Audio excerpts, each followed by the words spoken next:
지구상에서 가장 거대한 이동이 매일 밤 일어나고 있습니다. 약 50억 톤에 달하는 생명체가 어둠이 내리면 심해에서 올라와 수면 근처로 모여들고 새벽이 오면 다시 깊은 곳으로 사라지죠. 이 엄청난 규모의 이동은 제2차 세계대전 당시 미국 해군이 에코 사운더로 바다를 탐지하던 중 처음 발견되었습니다. 당시 과학자들은 해저보다 훨씬 얕은 곳에서 신비한 이층 구조를 감지했고 이것이 바다 밑바닥인 줄 착각했죠. 하지만 이것은 바닥이 아니었습니다.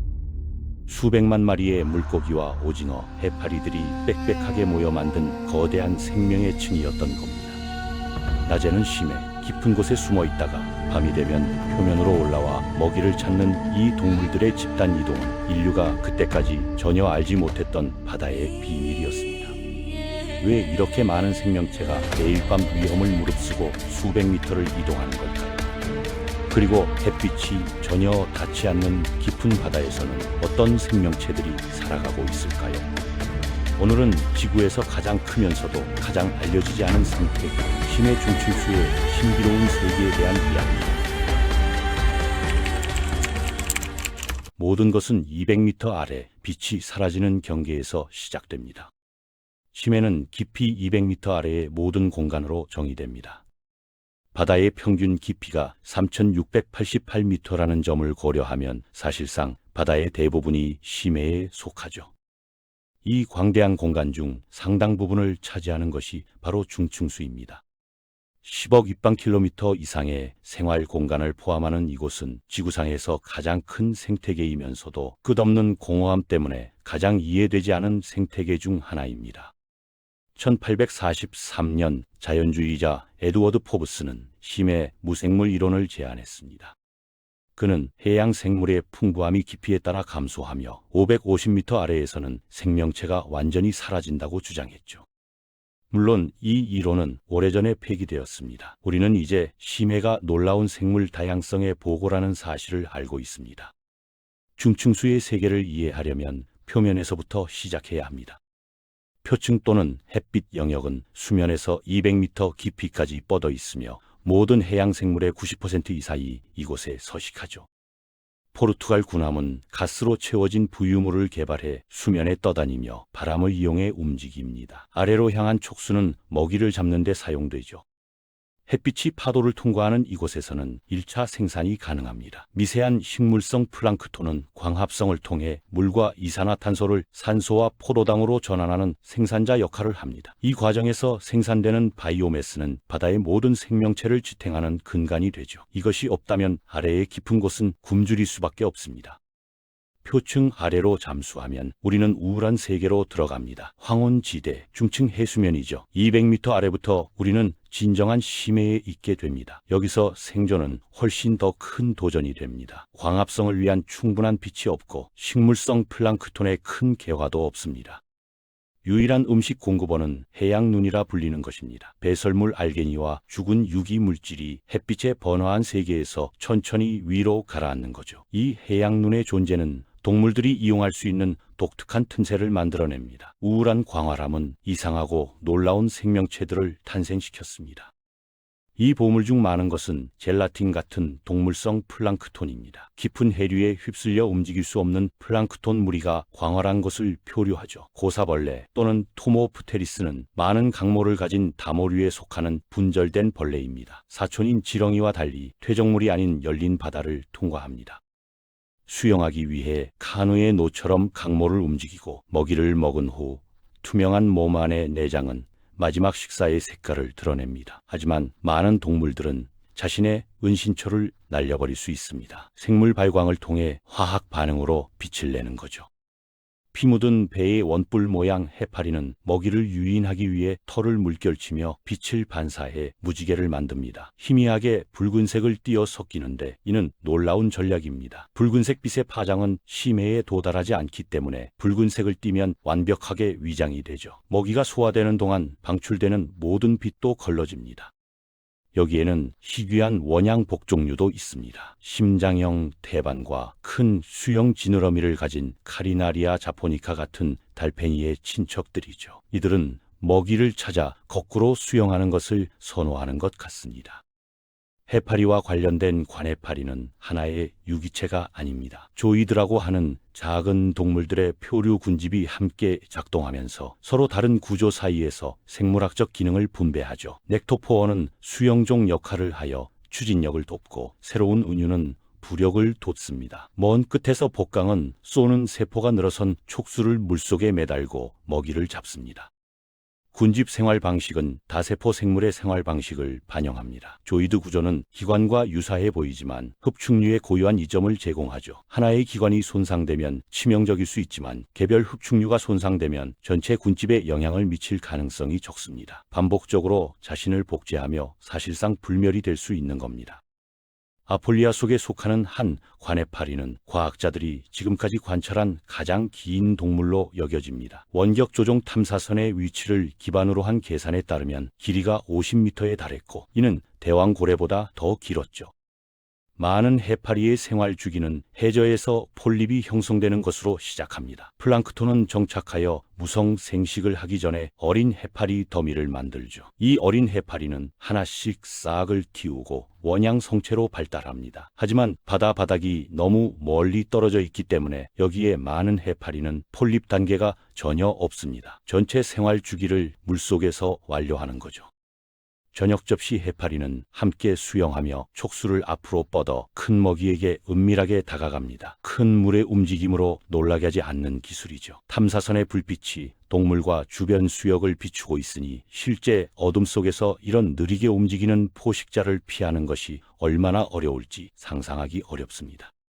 플랑크톤이 아닌 활동적인 수영자들도 있습니다. 넥톤이라 불리는 이들 중 상당수는 두 종류입니다. 오징어, 문어, 갑오징어죠. 이들은 가장 크고 가장 지능적인 해양 무척추 동물입니다. 달팽이와 조개와 관련된 연체 동물이지만 기본적인 신체 구조는 열린 바다에서의 삶을 최대한 활용하도록 수정되고 전문화되었습니다. 650m 깊이에서 거의 완전히 투명한 문어가 발견되었습니다. 유리문어죠. 길이가 약 40cm입니다. 유리 같은 멘틀 안에는 눈과 몇 개의 구조만이 보입니다. 피어나온 눈을 가진 유리 오징어는 대부분 투명한 몸을 개발했지만 필요할 때는 피부색을 바꾸고 멘틀을 잉크로 채워 진한 빨간색으로 변할 수 있습니다. 투명한 동물은 다른 어떤 것보다 깊은 바다에 더 많습니다. 태양으로부터 보호하기 위한 세포 색소가 필요한 유해한 자외선이 없기 때문이죠. 잉크는 방어에도 사용됩니다. 겁에 질린 오징어가 재빨리 도망가면서 구름 같거나 유령 같은 환영과 유사한 잉크 덮개를 남기죠. 검꼬리 오징어의 어린 개체는 어릴 때 관해파리를 모방하는 것이 관찰되었습니다. 그들은 몸 길이를 2배로 늘리는 화려한 탈을 가지고 있으며 젤라틴 같은 이웃의 모양과 색상을 복사하는 것처럼 보입니다. 심지어 촉수를 배치하는 방식도 속임수를 더 설득력 있게 만들죠. 관해파리는 밀도가 높은 음식 공급원이 아닙니다. 주로 물로 구성되어 있고 쏘는 세포로 둘러싸여 있어 많은 동물의 메뉴에 없죠. 따라서 어린 검꼬리 오징어는 관해파리로 착각하는 포식자에게 맛이 없어 보입니다. 성체가 되면 인상적인 사냥꾼이 되지만요. 2개의 먹이 촉수가 빠르게 배출되어 끝에 달린 곤봉과 빨판으로 먹이를 잡습니다. 황혼지대의 거의 모든 생물에게 먹이를 주는 한 가지가 있습니다. 빛이죠. 포식자는 아래에서 볼 때 어두운 실루엣이 낮은 수준의 하향 빛에 비해 두드러집니다. 이러한 과제로 인해 위장의 창의적인 방법이 생겨났죠. 어떤 생물들은 역음령을 사용합니다. 상체의 어두운 색소를 표현하고 하체의 더 밝은 색상을 표현하여 모든 각도에서 섞이는 거죠. 다른 생물들은 자신의 빛을 방출합니다. 반딧불 오징어 같은 경우 빛나는 점 패턴으로 몸을 둘러싼 포토포어라는 샘 기관에서 생물 발광을 생성합니다. 상승할 때 빛의 강도를 높여 위에서 방사되는 햇빛 수준과 일치시키죠. 이 원리는 확산광 위장이라는 해군 전술을 탄생시켰습니다. 반대 조명을 사용해 함선이 밤하늘의 배경에 섞이도록 한 거죠. 반대 조명은 중층 종이 환경을 담도록 사용하는 3가지 주요 위장 방법 중 하나입니다. 2번째는 투명성이고 3번째는 은색입니다. 비늘이 없고 대신 미세한 구아닌 결정으로 구성된 고도로 반사되는 피부로 덮인 무절단 물고기는 광택이 나는 강철과 유사합니다. 탐사선의 조명에서는 눈에 띄지만 수직으로 배치된 거울은 이 물고기를 어두운 물에서 측면에서 보이지 않게 합니다. 투명성을 효과적으로 모방하는 거죠. 정어리와 청어를 포함한 거의 모든 상층 바다 물고기가 은색을 사용해 섞일 정도로 효과적입니다. 도끼고기는 두께가 몇 밀리미터에 불과한 측면으로 납작한 몸을 가지고 있어 머리 위와 아래에서 거의 보이지 않습니다. 피부의 구안인 결정은 모든 빛을 산란시키기에 완벽한 간격을 두고 있죠. 하지만 그들은 또한 이 빛을 조작하여 배에 있는 일련의 포토포어를 향해 아래로 흘려보내 반대 조명에 기여합니다.